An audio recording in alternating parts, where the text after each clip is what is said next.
Before Charlton Heston became the last man on Earth, the Omega Man was dismissed as too depressing by studios who couldn't grasp its profound vision of humanity's self-destruction. The cast has finally revealed secrets that will transform your understanding of this apocalyptic masterpiece about survival, faith, and redemption. The film that almost destroyed Charlton Heston's career. What most fans don't realize is that the Omega Man was considered career suicide for Charlton Heston, coming after a string of epic historical dramas that established him as Hollywood's premier leading man. Studio executives couldn't understand why he would choose to star in a science fiction film about plague, mutation, and the collapse of civilization. Heston revealed years later that the role of Robert Neville required him to confront his own mortality and isolation in ways that fundamentally changed his approach to acting. Playing the last normal human on Earth forced me to examine what it means to be alone with your own conscience and faith. The character demanded a level of psychological introspection that my previous roles had never required. The film marked a dramatic departure from his heroic persona. Anthony Zerbe disclosed that Heston's commitment to the apocalyptic material affected the entire production's atmosphere. Chuck approached this role with religious intensity. He understood that Neville represented humanity's last hope for redemption, and that weight influenced every scene we filmed together. The actor's spiritual approach elevated the material beyond simple survival horror. Rosalind Cash noted how the film's themes challenged contemporary audiences. We were making a movie about racial integration, religious fanaticism, and nuclear holocaust during the height of the Cold War. The studio worried that audiences wouldn't accept such dark subject matter disguised as entertainment.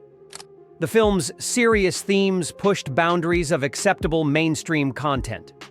Los Angeles after the apocalypse. The empty streets of post-apocalyptic Los Angeles weren't created through special effects. They were achieved by filming in real locations during early morning hours when the city was genuinely deserted. What the cast revealed about working in this artificial wasteland shows how they experienced genuine isolation that enhanced their performances as survivors in a dead world. Charlton Heston described the psychological impact of filming in the empty city. Walking through downtown Los Angeles at dawn, with no people, no traffic, no life. It was genuinely eerie and depressing. You didn't have to imagine what the end of the world would look like. You were experiencing it every day during filming. The authentic emptiness created an atmosphere that no studio set could replicate. The decision to use real urban locations rather than constructed sets was crucial to the film's believable apocalyptic atmosphere. We filmed in actual department stores, theaters, and office buildings that had been temporarily cleared of people, revealed Rosalind Cash. The familiar locations made the devastation feel more immediate and possible than any fantasy landscape could achieve. The contrast between Neville's luxurious penthouse and the desolate streets below reflected his psychological state and social isolation. The apartment represented his attempt to maintain civilization and normalcy while the city around him had completely collapsed, noted Anthony Zerbe. The location choices told the story of one man trying to preserve human culture in an inhuman world. The family's militant fanaticism. The family weren't just post-apocalyptic mutants. They represented religious fundamentalism taken to genocidal extremes, complete with their own theology that justified the elimination of all normal humans. What Anthony Zerbe revealed about creating Matthias and the family's ideology shows how they became a chilling commentary on how crisis can transform faith into fanaticism. Zerbe disclosed his preparation for playing the family's charismatic leader. Matthias isn't insane. He's developed a completely logical belief system based on his interpretation of the plague's meaning and purpose. I studied religious cult leaders and revolutionary movements to understand how intelligent people can embrace destructive ideologies that seem rational from within their worldview. The character became a critique of extremist thinking rather than simple villainy. The family's rejection of technology and normal human society wasn't random mutation behavior, it was deliberate philosophical choice. They believe the plague was divine judgment against technological civilization, Zerbe explained. Their mission isn't just survival, its purification of the world through elimination of everything connected to the old society. This ideological foundation made them more threatening than mindless monsters. The family's nighttime activities and light sensitivity created genuine tactical challenges during filming. We had to develop a mythology around their physical limitations that would make sense within their religious framework, noted Zerbe. They see darkness as sacred and light as contamination, which gave their fanaticism a practical foundation that enhanced their credibility as organized opposition to Neville's survival. Charlton Heston's method of isolation. Heston's portrayal of Robert Neville required him to convey 3 years of complete isolation and the psychological toll of being humanity's sole survivor. What he revealed about his preparation shows how he literally experienced isolation to understand the character's mental state and emotional deterioration. Heston disclosed his extreme method preparation. "I spent weeks alone in my house, avoiding contact with family and friends to understand what complete isolation does to the human psyche. By the 3rd week, I was talking to myself constantly and developing obsessive routines just to maintain sanity. This personal experience informed every aspect of his performance as the last man on Earth." The scenes where Neville talks to mannequins and corpses weren't just scripted moments. They were based on Heston's research into solitary confinement and its effects on mental health. Isolation drives people to create artificial social interactions to prevent complete psychological breakdown, Heston explained. Neville's conversations with department store dummies represent his desperate attempt to maintain human connection through imaginary relationships. The character's daily routines and survival rituals became methods for preserving sanity rather than just staying alive.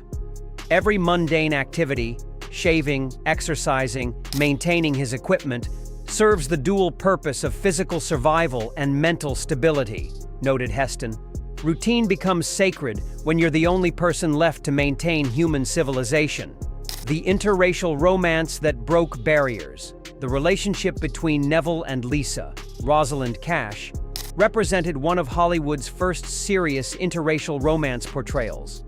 But what the cast revealed about developing this controversial relationship shows how it served the film's larger themes about humanity transcending artificial divisions in the face of extinction. Rosalind Cash disclosed the challenges of portraying this groundbreaking romance. In 1971, interracial relationships were still controversial in mainstream cinema, but the apocalyptic setting made racial divisions seem meaningless compared to the larger question of human survival and connection. The relationship challenged audiences to reconsider social prejudices within life or death contexts. The romance wasn't just progressive casting, it was integral to the film's message about humanity's potential for unity. Lisa and Neville's love represents hope that humans can overcome the artificial barriers that divide them, noted Charlton Heston. Their relationship suggests that love and mutual respect are more fundamental to human nature than prejudice and fear. The tragic ending of their romance reflected the film's realistic approach to social change and human redemption. "Not every story of overcoming prejudice has a happy ending," revealed Cash. "But the attempt to connect across racial lines represents progress even when circumstances prevent complete success." The Christ symbolism. Hidden in plain sight.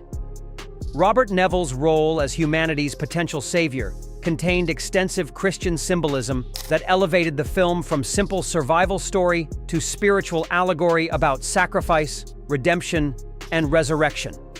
What Charlton Heston revealed about these religious elements shows how the Omega Man functioned as modern passion play set in apocalyptic future. Heston disclosed his interpretation of Neville's messianic role. Robert is literally trying to save humanity through his own blood. The serum that could cure the plague comes from his immune system. He's a Christ figure who must sacrifice himself to redeem a fallen world. This religious framework gave deeper meaning to the character's survival struggle and ultimate fate. The film's ending, with Neville's death providing the cure for future generations, completed the Christ allegory. His blood literally becomes the salvation of humanity, revealed Heston. The final image of the serum being carried away represents how individual sacrifice can redeem entire societies. The religious symbolism transformed a science fiction thriller into spiritual meditation on sacrifice and renewal. The plague that predicted our fears. The biological warfare plague that creates the Omega Man's apocalyptic scenario wasn't just science fiction speculation. It was based on actual research into biological weapons and viral transmission that made the film's premise disturbingly plausible for contemporary audiences. The plague's dual effects, killing most humans while mutating survivors into light-sensitive fanatics, represented fears about both accidental and intentional biological warfare. "We were making this film during the height of Cold War biological weapons research," disclosed Charlton Heston. The idea that a laboratory accident or military experiment could destroy civilization felt genuinely possible rather than purely fictional. Rosalind Cash revealed that the film's medical consultants were genuinely concerned about the scenario's plausibility. Doctors and scientists who advised the production admitted that biological warfare research was advancing rapidly with minimal safety protocols. The film's premise felt uncomfortably realistic to people working in those fields. The plague became a warning about uncontrolled scientific research rather than mere plot device for creating post-apocalyptic setting. The urban survival philosophy. Neville's elaborate survival techniques weren't just dramatic devices. They were based on actual urban survival research and military training that made his 3-year isolation believable and instructive. What Charlton Heston revealed about developing these survival methods shows how the film became an inadvertent manual for post-disaster survival in modern cities. Heston disclosed his research into urban survival techniques. "We consulted with military experts and disaster preparedness specialists to make Neville's survival methods completely realistic and practical. Every technique he uses, from food preservation to security systems to medical self-care, was based on actual survival science." The characters' methods became educational as well as entertaining. The film's portrayal of scavenging, resource management, and defensive preparation influenced subsequent post-apocalyptic fiction and actual emergency preparedness planning. Military and civilian disaster response teams have referenced our film when developing urban survival protocols, noted Heston. Sometimes fiction becomes a template for reality. The ending that divided audiences. The Omega Man's conclusion, where Neville dies while providing the cure that will save future humanity, represented one of science fiction's most controversial endings that challenged audience expectations about heroic survival and redemption through sacrifice rather than triumph. Charlton Heston disclosed the debate surrounding Neville's death. "The studio wanted a happier ending where I survived to see humanity restored. But the story demanded sacrifice. Neville's death gives meaning to his 3 years of suffering and provides hope for species survival rather than individual victory." The ending prioritized species redemption over personal triumph. The final image of Lisa and the children carrying away Neville's blood serum suggested hope for humanity's future while acknowledging the cost of salvation.